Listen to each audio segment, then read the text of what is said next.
If you clicked on this video, you are probably wondering what email marketing metrics you should be paying attention to in order to grow your email list. And in this video, I'm going to give you 10 KPIs, key performance indicators that are specific to email marketing that can help you grow your business and your email list. So like this video while the intro plays and meet me on the other side. There's no stopping me now. I know my shot should sit down. Money's all over me. I'm called to be rich and be free. Welcome back to my channel. I am 𝗩𝗏𝗡𝗦. Welcome to Soul Struggle Land. This is my internet home where I help you go from confused to the ethical cash generating boss that we both know you are meant to be. In today's video, we are talking about one of my personal favorite digital marketing strategies, which is email marketing. And specifically today, we're going to be talking about key performance indicators for how you can really get insight into how your emails are performing, if you're hitting your sales goal, if email marketing is helping you, if it's not helping you in your business, and some key indicators that you can look at if you want to really up level your email marketing game. Okay, so before we get into the first key metric, make sure you stick around to the end of this video because I'm going to tell you how you can not only learn the 10 key metrics that I'm going to share with you in today's video, but where you could go if you want to get an additional 10 key metrics that you can track for your email marketing. All right, so let's go ahead and get into key metric number 1, which is going to be open rates. This is the simplest thing you can track when it comes to email marketing. And essentially, your open rate is going to be the percentage of recipients who actually open your emails. And this is a good indicator to look at if you want to see how engaged your audience is. And in particular, if they're even opening your emails, okay? So when it comes to email marketing, the most crucial thing that you have to master is going to be your subject lines. You want to make sure that it's attention grabbing, it boosts curiosity so that people actually click to open your email, because if they don't open the email, they don't even get to see all the content that you've tucked inside, right? So you definitely want to make sure that you're paying attention to your open rates. If you notice they're starting to decline or if they're really low, then make sure you tweak some of your subject lines. Don't be afraid to test different subjects out, add emojis, capitalize certain words, spark curiosity so that you can increase those open rates. All right, let's go to the next key email marketing metric that you want to track, and this is going to be your click-through rate. And click-through rate is exactly what it sounds like. This is basically a metric that helps you to track the rate at which people are clicking through your email. So inside of your email, if you have a call to action, you want people to click a button to read more. If you send them an email and it's like telling them about, hey, I just posted a new blog, go read it. Do people click on that button or that link to go read your blog? If you're telling them to register for a workshop, sign up for your program, are they actually clicking on that link to register or to learn more or to get more details? And this is going to help you just to measure how compelling your call to actions are, as well as if your copy and content is good. Now let's get into metric number 3 that you can track when it comes to email marketing specifically, and this is going to be your conversion rates. So when it comes to conversion rate, this can actually be the conversion rate of multiple different things. So I'm going to give you a high level definition first, and then we'll get into some specific examples. So when it comes to conversion rate, at its core, the conversion rate is going to be the percentage of recipients who complete a desired action or task. And this could be anything such as if they make a purchase, right? So if you send a sales email and the goal of that email is to get people to buy from you so that you can make a sale, of the amount of recipients that receive that email, let's say it's 100 people, if 24% of those people actually buy your product, then you have a 24% conversion rate. Another example of conversion rates could be, let's say you want people to sign up for a workshop that you're having. So if you send it to 100 people and then 25 of those people actually sign up for your workshop, then you have a 25% conversion rate. I know y'all probably hear the train in the background. I'm sorry, but I got to keep going because it is content day and I have to record like 5 videos. All right. Let's get into key metric number 4, which is going to be your bounce rate. And the bounce rate when it comes to email marketing is essentially going to be when you send out your newsletters, your email blasts, the bounce rate is going to be the number of recipients that you send your email to that the email delivery is unsuccessful. So the reason why the email doesn't go through can be various different reasons. It could be that the email address is actually wrong or incorrect, and so the email, of course, isn't deliverable because the email address doesn't exist. Or it could be that the recipient's mailbox is full and they can't even receive any additional emails. So some people may calculate those differently versus why email bounces, but overall, essentially, a bounce rate is going to be the percentage of email addresses on your email list that don't receive your emails due to whatever that reason may be.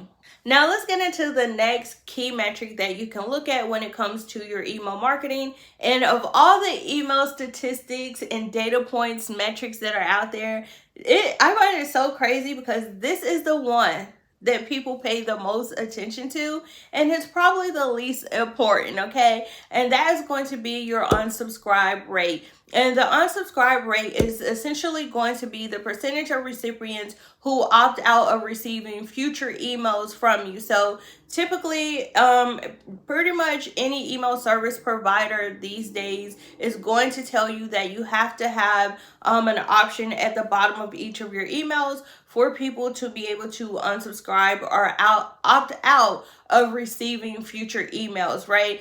And so when you're growing your email list, you will notice over time that when you send emails, you will typically get some unsubscribes every email, every few emails, and that is totally normal. I have so many clients who will freak out. They're like, oh my God, 10 people unsubscribed.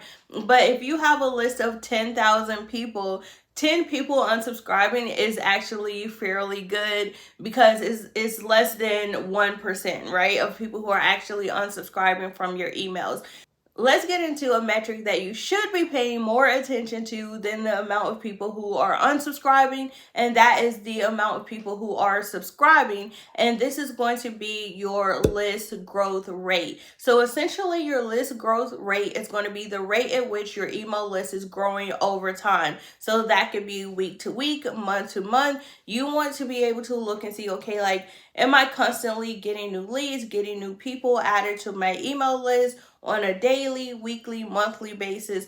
What is that rate of new subscribers that you have coming into your list? And you also want to bump this metric up against your unsubscribe rate, right? Because you want to have more people subscribing to your list on a consistent basis than you have actually unsubscribing.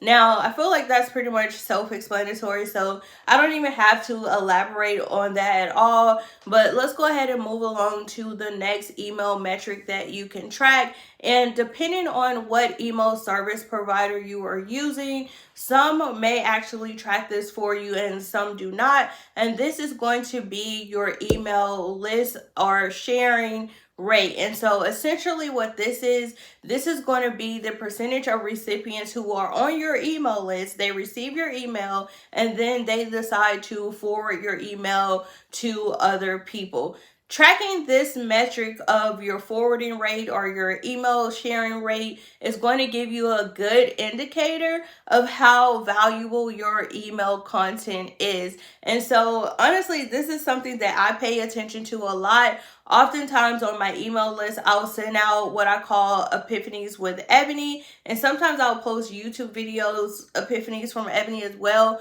but those always start out as email newsletters first. So whenever I send out an epiphanies with Ebony email and it gets a really high open rate, it gets a really high click-through rate if I have links in there, if I notice that people are sharing it with other people and it's being forwarded to a lot of other people, then oftentimes that gives me content ideas for other social media platforms or even making long form YouTube videos. So I have to go look, but a lot of the videos that make it to my YouTube channel typically were once probably a newsletter on my email, and I had a lot of people replying back to me saying, hey, oh my god, like, yes, this is dope, thanks for sharing. Or they'll share you know, how it resonated with them. I can see that they're forwarding it to other people, they're screenshotting it, they're highlighting their circle things and then posting it on social media and tagging me.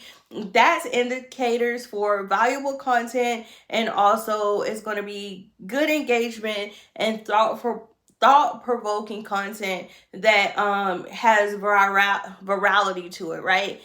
Listen, having those shares and forwards is good, but let's talk about an email marketing metric that you definitely want to track and pay attention to, and this is going to be revenue per email. I have so many people who just blindly send out emails all the time and they're not generating any revenue or income from their emails, but they still, for whatever reason, are just constantly sending out the same emails over and over and over again. You want to actually dive into when you send an email, whether it's an indirect sales email, if it's a direct sales email, if it's a nurturing email, when you send that, how does that directly impact your sales and revenue, right? When you send a sales email, how much revenue do you generate? So for me in my business, I send 3 emails per week. The first email I send on Mondays is just like an educational, nurturing email. On Wednesdays, it is typically just an update letting people know I have a new YouTube video or a new blog post out. And then on the weekends, Friday through the weekends, I typically will send another 1 or 2 emails where it is a direct sales email or promotion, depending on what journey the person is on my email list. So when I send out my Friday sales emails, I always have an uptick in sales over the weekend, but that is because we send out those direct sales emails every single Friday. Now let's talk about another email rate that you want to pay attention to that I don't see a lot of people talking about, and this is going to be your email client specific open rate. And so in the beginning, I started with talking about open rates as far as knowing which clients are actually opening your emails whenever you send out your email campaigns. But when I'm talking about your email client specific open rates, this is basically breaking that open rate down by the actual email service provider. So of the emails that you're sending to Yahoo, what's the open rate? Of the emails that you're sending to Gmail account users, what is that open rate? Or Outlook or iCloud or whatever it is. When you send those emails, what is the open rate of people on each specific email client? And the reason why this is going to be important is because sometimes certain email clients may automatically filter out specific types of emails. And so this was a big reason why I actually ended up transitioning from, I used to use MailChimp as my email service provider back in 2017, 2018, I think I switched to ConvertKit. And one of the big factors and reasons why I made that switch was because I found that with MailChimp, a lot of my emails were going directly to junk or the spam folder, and very rarely was it landing in my recipient's actual email inbox. So that was one of the big reasons why I decided to move to ConvertKit, because just by using a different email provider, I was able to actually increase my deliverability rate. Now, if you look at your client-specific open rates and you notice, okay, whenever I send emails to Yahoo email addresses, it's the open rate is 0, or it's really, really low, then you may want to do a little bit more of a deep dive to really investigate what could be causing that open rate to be so low. Or you may notice that whenever you send emails to Outlook, they look a certain way, or maybe they're not readable, so people don't even bother to open them. But when you pay attention to email client specific open rates, it can tell you a lot of key insight and information to help you understand how your emails are performing based on each email provider.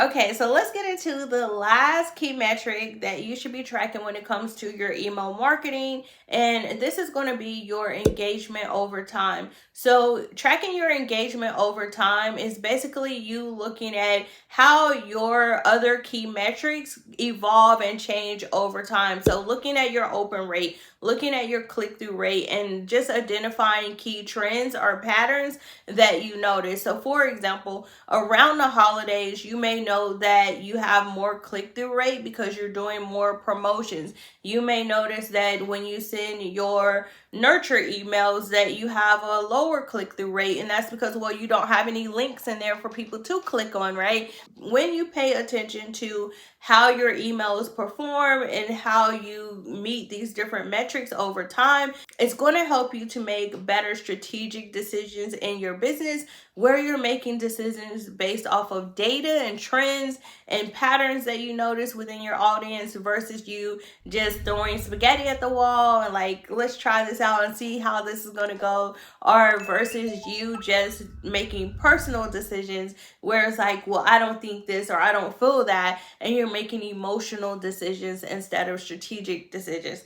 So if you want to find out the 10 additional key metrics that you should be looking at, then make sure you check out the link in the pinned comment below this video, and it will take you over to a blog post that I did that has 20 key email metrics that you should be paying attention to. It has the 10 that I just shared with you in today's video, plus 10 more over on that blog post. So click the link and go check it out. But before you do, make sure you smash that like button if you found this valuable. And if you want to see more videos just like this, make sure you subscribe and turn on those notification bells, all right? Thank you guys so much for stopping by my internet home. Make sure you like, comment, and subscribe and turn on those notifications so you will be the first one to get notified anytime I upload another video just like this. All right, bye y'all.